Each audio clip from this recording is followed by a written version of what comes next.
بھائیو، عربی زبان میں اعتکاف کہتے ہیں چمٹ جانے کو، یا سمجھ لیں دھرنا دینے کو۔ یہ پاکستان والا دھرنا نہیں ہے، اللہ کی بارگاہ میں دھرنا دینا۔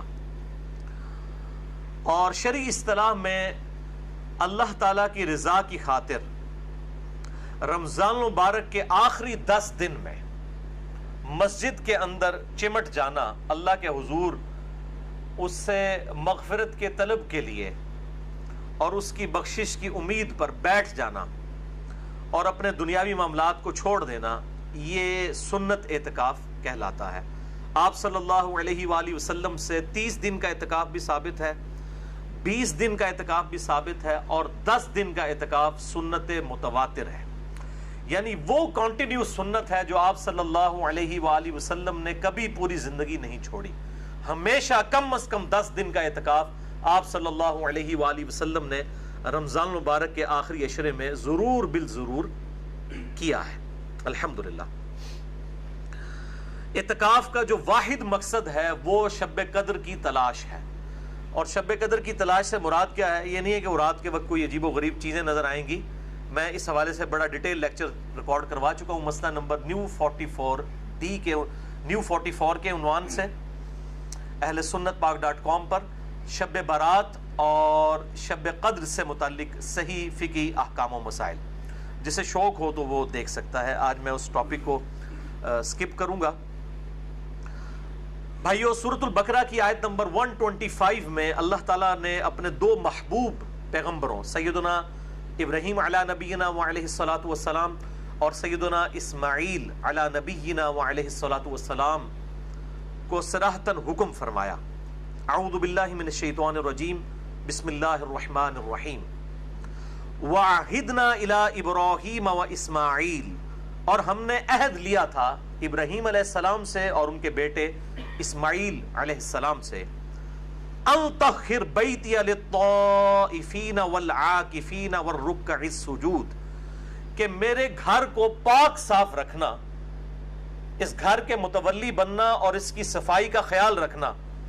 نمبر 1 للطائفین، طواف کرنے والوں کے لیے۔ نمبر 2 والعاکفین، اور اعتکاف کرنے والوں کے لیے میرے گھر کو یعنی بیت اللہ کو پاک رکھنا۔ نمبر 3 والرکع السجود، اور رکوع اور سجدے کرنے والوں کے لیے بیت اللہ کو پاک و صاف رکھنا۔ اس سے یہ بات پتہ چلی کہ بیت اللہ شریف میں جو اعتکاف کی جو سنت ہے یہ آپ صلی اللہ علیہ وآلہ وسلم کی بعثت سے پہلے بھی جاری تھی۔ یہ سنت ایسی نہیں ہے جو امت محمدیہ صلی اللہ علیہ وآلہ وسلم میں کوئی نئی چیز آئی ہے، بلکہ یہ سنت ابراہیمی ہے، اور اللہ تعالیٰ نے سیدنا ابراہیم علیہ السلام کو حکم فرمایا تھا کہ بیت اللہ کو پاک و صاف رکھا جائے۔ نمبر 1 طواف کرنے والوں کے لیے، نمبر 2 اعتکاف کرنے والوں کے لیے، اور نمبر 3 رکوع اور سجدے یعنی نماز پڑھنے والوں کے لیے۔ بھائیو، سورۃ البقرہ ہی میں جو رمضان المبارک کے کانٹیکسٹ میں رکوع نمبر 23 ہے، اس میں ایک آیت ہے سورۃ البقرہ آیت نمبر 187، جس میں اشارتاً اعتکاف کا بھی ذکر آیا۔ وَلَا تُبَاشِرُوهُنَّ وَأَنْتُمْ عَاكِفُونَ فِي الْمَسَاجِدِ، اور اپنی بیویوں کے ساتھ ازدواجی تعلق مت قائم کرو جب کہ تم مسجد میں اعتکاف کی حالت میں ہو۔ یعنی عورتیں بھی مسجد میں اعتکاف بیٹھا کرتی تھی اس زمانے میں، امہات المومنین بھی اور باقی عورتیں بھی۔ اللہ تعالیٰ نے حکم فرمایا کہ اگر کوئی میاں بیوی اعتکاف مسجد میں بیٹھے ہیں تو وہ ازدواجی تعلق قائم نہیں کر سکتے، ورنہ ان کا اعتکاف ٹوٹ جائے گا۔ تو اس میں بھی اشارتاً اعتکاف کا ذکر آیا کہ مساجد کے اندر اعتکاف ہو سکتا ہے، یہ سنت ہے۔ جہاں تک اعتکاف کی فضیلت ہے تو اس حوالے سے صوفیاء کی کتابوں میں آپ کو بہت ساری روایتیں مل جائیں گی، کیمیاء سعادت کے اندر، تذکرۃ الواعظین کے اندر اور کتابوں کے اندر، لیکن ان میں سے کوئی بھی اصول محدثین پر مضبوط روایت نہیں ہے۔ اس لیے کیٹاگوریکل ڈیسیژن ہے محدثین کا رحمہم اللہ اجمعین کہ اعتکاف کی فضیلت کے اوپر، کوئی پرٹیکولر فضیلت کے اوپر کوئی بھی صحیح حدیث روئے عرض پہ موجود نہیں ہے۔ بہرحال میرے نزدیک یہی فضیلت کافی ہے کہ اللہ تعالیٰ نے اسے انڈورس کیا ہے اور اپنے انبیاء کرام علیہ السلام کو حکم دیا ہے کہ میرے جو بندے اعتکاف کے لیے مسجد میں آتے ہیں ان کے لیے مسجد کو صاف رکھو، اور اس حوالے سے احکامات بھی احادیث کے اندر آئے ہیں، تو یہ خود بہت بڑی فضیلت ہے۔ کہ انسان دنیاوی معاملات کو چھوڑ کر پورے پیشن کے ساتھ، پوری ڈیڈیکیشن کے ساتھ اللہ تعالیٰ کی بارگاہ میں حاضر ہو جائے۔ اللہ تعالیٰ ہم سب کو توفیق عطا فرمائے، آمین۔ اس حوالے سے ایک بڑی مشہور روایت پیش کی جاتی ہے جو اہل سنت کی مین سٹریم کی 3 کتابوں کے اندر موجود ہے۔ نمبر 1 الموجم الاوسط امام طبرانی کی کتاب میں، نمبر 2 شعب الایمان امام بیہقی کی کتاب میں، اور نمبر 3 المستدرک للحاکم میں۔ ان تینوں کے اندر یہ روایت موجود ہے، لیکن یہ روایت مردود ہے۔ بڑی مشہور روایت ہے کہ سیدنا ابن عباس رضی اللہ تعالیٰ عنہ کے بارے میں آتا ہے کہ وہ مسجد میں اعتکاف بیٹھے ہوئے تھے، تو کوئی شخص جو ہے وہ ان کے پاس آیا اور اس نے کہا کہ میں فلاں شخص کا جو مقروض ہوں اور میں نے اس کا قرضہ دینا ہے اور مجھے وہ ڈھیل نہیں دے رہا، آپ میری سفارش کریں۔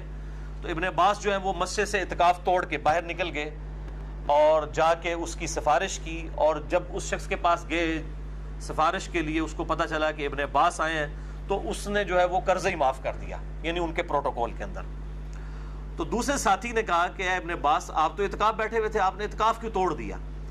تو ابن عباس نے فرمایا کہ میں نے اعتکاف اس لیے توڑا کہ کسی مسلمان بھائی کے لیے اس کی مصیبت اور پریشانی کے لیے دوڑ دھوپ کرنا یہ اللہ تعالیٰ کے حضور 20 سال کے اعتکاف سے بہتر ہے۔ اور پھر ساتھ ہی ارشاد فرمایا ابن عباس نے کہ جو شخص ایک دن کا اعتکاف کرے اللہ کے حضور، تو میں نے نبی صلی اللہ علیہ وآلہ وسلم سے یہ بات سنی کہ اللہ تعالیٰ اس کے چہرے اور دوزخ کے درمیان 3 بڑی بڑی خندقیں حائل کر دیتا ہے، جن کی چوڑائی جو ہے زمین و آسمان کے فاصلے کے برابر ہے۔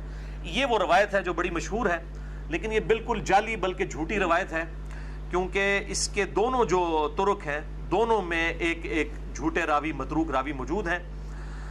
جو طبرانی کی سند ہے اس کے اندر بشر بن سلم جو ہے وہ متروک راوی ہیں، جن سے حدیثیں لینا محدثین نے چھوڑ دیں، اور المستدرک للحاکم میں محمد ابن معاویہ یہ ایک راوی ہے جو کذاب راوی ہے محدثین کے ہاں، لہٰذا یہ بالکل جعلی روایت ہے۔ شیخ البانی رحمہ اللہ تعالی اور شیخ زبیل زئی رحمہ اللہ تعالی دونوں نے اس حدیث کو بالکل جعلی اور فیبریکیٹڈ ڈکلیئر کیا ہے، اور شیخ البانی نے سلسلہ احادیث ضعیفہ جو ہے، السلسلۃ الضعیفہ جو ہے ان کا، ایک ہے السلسلۃ الصحیحہ جو صحیح احادیث کا مجموعہ ہے، ایک ضعیف اور من گھڑت احادیث والموضوع اور موضوع احادیث کا جو مجموعہ ہے شیخ البانی نے جمع کیا ہے، اس میں اس روایت کو لے کے آئے ہیں۔